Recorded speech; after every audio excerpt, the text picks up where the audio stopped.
رب العالمين والعاقبة للمتقين والصلاة والسلام على سيد الأنبياء والمرسلين وعلى آله وأصحابه أجمعين.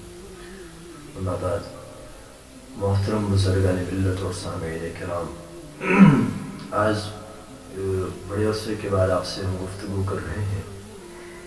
امید ہے کہ آپ تمام بخیر و عافیت سے ہوں گے، اور ہماری دعائیں ہیں کہ اللہ آپ کے روزوں کو قبول فرمائے اور آپ کو صحت و عافیت عطا فرمائے، دنیا و ما فیہا کی تمام خیر عطا فرمائے، اور دنیا و ما فیہا کے تمام شرور و فتن سے آپ کی حفاظت فرمائے۔ محترم سامعین، آج آپ کے سامنے آنے کی ایک وجہ ہے، وہ ایک بڑا عنوان ہے، وہ ایک دل دہلانے والا مضمون ہے، ایک ذہنوں کو جھنجھوڑنے والا اور آنکھوں سے نیند کو ہٹانے والا، دلوں کے سکون کو پریشان کرنے والا مضمون ہے۔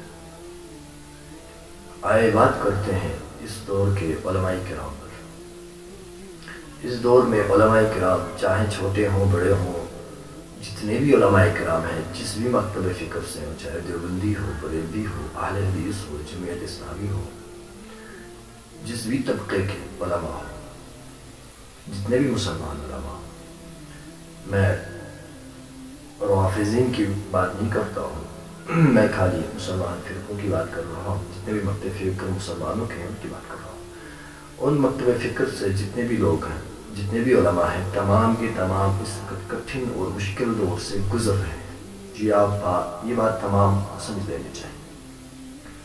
میری گفتگو آج کی گفتگو بالخصوص علماء کے لیے ہی ہے، عوام کے لیے نہیں ہے۔ عوام میری گفتگو سن کے بالکل ہی فیصلہ نہیں کر سکتی ہے کہ میں کیا کہہ رہا ہوں اور کیا نہیں۔ بس عوام اگر سن لے تو ان کو فائدہ ہو سکتا ہے، لیکن اصل گفتگو ہماری علماء کے ساتھ ہے۔ چاہے بڑے علماء ہیں یا چھوٹے علماء ہیں، تمام سے گزارش ہے کہ یہ دور جو ہے، اس دور کے اندر جتنے بھی علماء ہیں، چاہے کسی بھی مکتب فکر کے ہیں، تمام کے تمام ایک کٹھن دور سے گزر رہے ہیں۔ یہ وہ دور ہے جس کے اندر علماء کے خلاف سیاست بھی ہے اور سماج بھی ہے، لوگ بھی ہیں، عوام بھی ہیں، چھوٹے بھی ہیں، بڑے بھی ہیں، علماء کے خلاف تمام علماء پہ طنز کرنے پہ لگے ہوئے ہیں۔ جتنے بھی محکمے ہوں، تمام علماء پہ انگلی اٹھانے کے پیچھے تلے ہوئے ہیں۔ حکومت ان کے پیچھے ہاتھ دھو کے پڑی ہے کہ کب کون سی بات ان کی سامنے آ جائے، ان کو قید خانوں میں ڈالا جائے، ان سے زندان کو آباد کیا جائے اور سلاخوں کے سائے کے نیچے انہیں سلایا جائے اور سولی پہ ان کو لٹکایا جائے۔ تمام کے تمام کا اس وقت خواب اور ارمان ہے۔ اور جہاں تک بات رہی عوام کی، عوام ان کے پیچھے، ان کے اخلاق کے پیچھے، ان کے کردار کے پیچھے اس طرح باتیں کرتے ہیں جیسے کہ تمام علماء جو ہیں وہ فرشتے ہیں۔ عالم انسان ہیں، یہ بات جان لینی چاہیے، یہ فرشتے نہیں ہوتے ہیں۔ ان سے کسی بھی طرح کی غلطیاں سرزد ہو سکتی ہیں، اس میں کوئی بڑی بات نہیں ہے، انسان ہے۔ لیکن اللہ کے نبی صلی اللہ علیہ وسلم نے فرمایا، التائب من الذنب کمن لا ذنب لہ۔ انسان توبہ کرنے والا ایسا ہوتا ہے جیسے اس نے کوئی گناہ کیا ہی نہیں ہوتا ہے۔ اس لیے اگر کوئی کسی عالم سے کوئی خطا اور لرزش ہو جاتی ہے، وہ اس سے توبہ کرتا ہے، تو آپ کو نہیں چاہیے کہ آپ اس کے پیچھے پڑے رہیں۔ یہ عوام سے گزارش تھی۔ اب علماء سے کیا گزارش ہے، وہ غور سے سنیں۔ علماء سے یہ گزارش ہے کہ اس دور کے اندر بہت سارے مکاتب فکر جو ہیں، تمام کے تمام اپنی جگہ ٹھیک طریقے سے کام کر رہے ہیں، لیکن ایک مکتب فکر بریلوی ہے، اس میں سے کچھ انہوں نے اپنی آزاد خیال چھوکرے چھوڑ دیے ہیں، جو سوشل میڈیا میں آ کے کیا پتہ ان کے جو بڑے ہیں علماء ہیں وہ ان کے اوپر تو گرفت کر نہیں رہے ہیں، کیا پتہ ان کا ان کو وہ پشت پناہی حاصل ہے یا نہیں، ہم ان پہ الزام نہیں لگائیں گے، وہ ہماری بات سے بری الذمہ ہے۔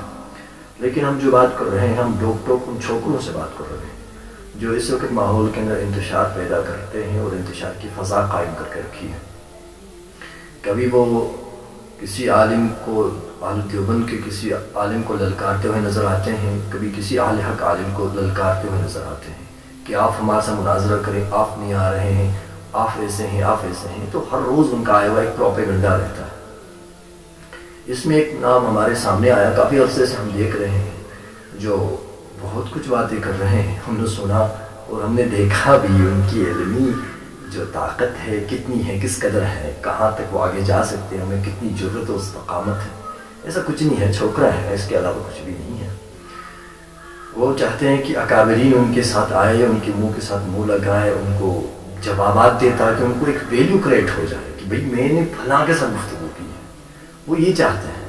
لیکن ہمارے اکابرین ماشاء اللہ سفید دودھ میں سے سفید بال نکالنا جانتے ہیں. انہیں معلوم ہے اس کی حیثیت نہیں ہے، چھوکرا ہے، اس کے ساتھ گفتگو کرنے سے ہمارے وقار میں کمی آ سکتی ہے، اس لیے ان کے ساتھ گفتگو نہیں کرتے. لیکن بڑے عرصے سے میں دیکھتا چلا آیا وہ کبھی کسی پہ گفتگو کرتے جا رہے، تو سوچا آج ان کے اوپر تھوڑی سی بات کر لیتا ہوں. تو دوسری ایک جو عنوان میں نے پہلے کہا تھا اس عنوان پہ بھی ایک بات کہتا چلتا ہوں کہ یہ وہ جو دور ہے علماء کا، یہ ایسا دور ہے جیسے ایک دریا ہے، اس میں ایک بہت بڑا جہاز چل رہا ہے اور طوفان کی سونامیاں اور طوفان کی لہریں اٹھ رہی ہیں جہاز کو ڈبونے کے لیے، لیکن بڑی مشکل سے جہاز آگے بڑھ رہا ہے. اس حالت میں کوئی انسان اٹھتا ہے اور تحتانی منزل کے اندر جا کے جہاز میں سوراخ کرنا شروع کرتا ہے، یا اس کی تحتانی منزل کی کوئی کھڑکی کھولتا ہے جہاں سے اندر پانی آ کے جہاز ڈوب سکتا ہے. بالکل یہی حالت اس دور کے اندر علماء کی ہے کہ اس دور کے اندر آلریڈی لوگ دین سے دور بھاگ رہے ہیں، پہلے ہی سے ہی لوگ دین سے متنفر ہو رہے ہیں، دین سے بھاگ رہے ہیں، لوگ پریشان حال ہیں اور لوگوں کے اندر فرقے واریت عام ہوئی ہے. مرزا جہلمی جیسا بدبخت گراؤنڈ میں آ چکا ہے، اس کی وجہ سے وہ جو حالات ہیں خراب ہو چکے ہیں، لوگوں کے عقائد بگڑ چکے ہیں، نظریات بگڑ چکے ہیں، لوگوں کو نماز روزے زکوٰۃ کا بھی پتہ نہیں، لڑکیاں پینٹ شرٹ پہننا شروع کر چکی ہیں، وہ جوانان دھاڑیاں منڈا رہے ہیں اور بزرگ لوگ گناہوں کے اندر لت پت پڑے ہوئے ہیں اور نوجوان نسل نشے کے اندر پڑی ہوئی ہے. چاہیے کہ ان لوگوں کو صحیح راہ دکھائے، لیکن ایسا نہیں ہے. وہ کیا کر رہے ہیں؟ جو علماء اس پر کام کر رہے ہیں وہ کام کر رہے ہیں، لیکن کچھ ایسے ہیں جو چھوکرے ٹائپ کے ہیں، جو چھوکرے ہیں وہ بڑے علماء اکابرین کا عزت کو اچھالنے کی کوشش کرتے ہیں، ہمیشہ چاہتے ہیں کہ ان کی عزت کو نیچے کیا جائے. لیکن یہ بات انہیں معلوم نہیں ہے کہ وَتَعِزُّ مَن تَشَاءُ وَتُذِلُّ مَن تَشَاءُ بِيَدِكَ الْخَيْرُ إِنَّكَ عَلَىٰ كُلِّ شَيْءٍ قَدِيرٌ. عزت و ذلت اللہ کے ہاتھ میں، کسی بندے کے ہاتھ میں نہیں ہے کہ آپ کسی کی عزتوں کو اچھالنا چاہو اور عزت کم کرنا چاہیں گے، ایسا نہیں ہے. اب آپ کہیں گے کہ میں نے کافی ساری تمہید باندھی، کافی ساری گفتگو کی، 8 پوائنٹ میں کیوں نہیں آ رہا ہوں؟ تو میں بتانا چاہوں گا، ایک نام ہے ہلال رضا کے نام سے کوئی لڑکا ہے، میں نہیں جانتا یہ کہاں کا رہنے والا ہے اور کون ہے اور کس حد تک یہ پڑھا لکھا ہے، لیکن سوشل میڈیا میں اس کی میں نے کچھ کلپز دیکھی، کچھ ویڈیو دیکھے. یہ مفتی مسیح اللہ صاحب جو ہیں ہمارے سوپر کے ایک مفتی صاحب ہیں، ان کے خلاف، اور کبھی مولانا اقبال صاحب کے خلاف، اور کبھی کسی مفتی مبارک صاحب کے خلاف یہ گفتگو کرتے رہتے ہیں، یا کبھی مفتی نذیر صاحب کے خلاف. یہ اکثر بیشتر یہاں وہاں کی باتیں کرتے رہتے ہیں، یعنی کہ وہ جوش دکھاتے رہتے ہیں کہ آؤ میدان میں بات کرنا چاہتا ہوں، آؤ میدان میں ہم بات کرنا چاہتے ہیں.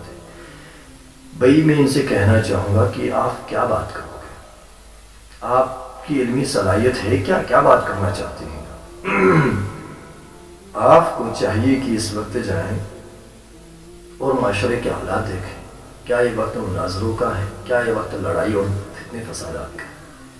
میں چاہتا ہوں کہ اور دوسری ایک بات بھی کہوں، اگر یہ اعتراض کرنا چاہتے کوئی بات نہیں ہے، دلائل کے انبار ہمارے پاس ہے، دلائل ہی دلائل، ہر مسئلے پہ گفتگو کر سکتے ہیں. ایسی بات نہیں ہے کہ ہم گفتگو کرنا نہیں جانتے.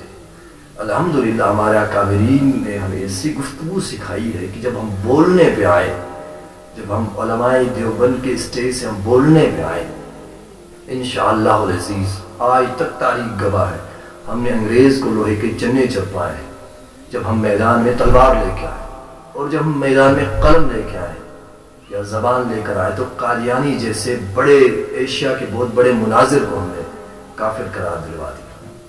الحمدللہ اتنی علمی صلاحیتیں ہیں ہمارے اکابرین کی، اور ہم انہی کے شاگرد اور طالب علم ہیں. ایسا سمجھنا آپ کی غلطی ہے کہ ان میں سے کوئی جواب نہیں دے رہا. ہم جواب اس لیے نہیں دے رہے کیونکہ آپ ہم سب کی نظروں میں کوئی وقار اور ویلیو نہیں رکھتے ہیں، چھوٹے چھوکرے ہیں. آپ کی علمی حیثیت ہم نہیں مانتے کہ آپ ہمارے سامنے بیٹھے ہیں اور ہم آپ کے ساتھ گفتگو کریں. آپ اس لائق نہیں ہیں، یہ بات آپ غور سے سن لیں، اس لائق نہیں ہے آپ. اس لیے آپ کو کیا چاہیے؟ آپ کو مشورہ دیتا ہوں، آپ کو چاہیے کہ جائیں اچھے طریقے سے نماز روزے کی مسائل کو سیکھیں، وہ یاد کریں اور اپنی عملی زندگی کو درست کریں. باقی جو یہ آپ چیلنج دیتے پھرتے ہو فلاں کو یہ نہیں ہے. آپ کو ایک بات بتاؤں، گفتگو کے لیے سب سے پہلے انسان کو بولنے کی تمیز چاہیے. اعتراض کرنے کے لیے انسان کو بولنے کی تمیز کا ہونا ضروری ہے، جو آپ کے اندر اتنی سی بھی نہیں ہے. پورے مکتب فکر بریلوی کے اندر چند ہی لوگ ہیں جو تمیز کے ساتھ اپنی زبان کو چلانا اور بولنا جانتے ہیں. اکثر بیشتر وہ ہے جو بازاری زبان استعمال کرتے ہیں. چاہے ان کے کچھ مفتی ہیں جو خود کو قاضی بھی کہتے ہیں، لیکن ہم نہ انہیں مفتی ماننے کے لیے تیار ہیں نہ ہی قاضی. ٹھیک، وہ ہوں یا ان کے عوام ہوں، اکثر بیشتر ان کی زبان جو ہے گالی سے تر رہتی ہیں. اور گالی کس کو کہتے ہیں؟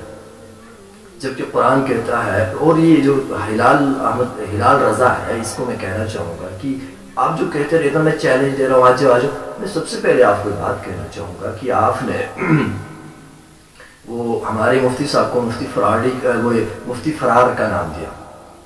یہ فرار ہے، یہ المعروف فرار کا لقب دے دیا. آپ کو ایک بات بتاتے چلو، کم علم انسان اور کم عقل انسان، عقل کے اندھے.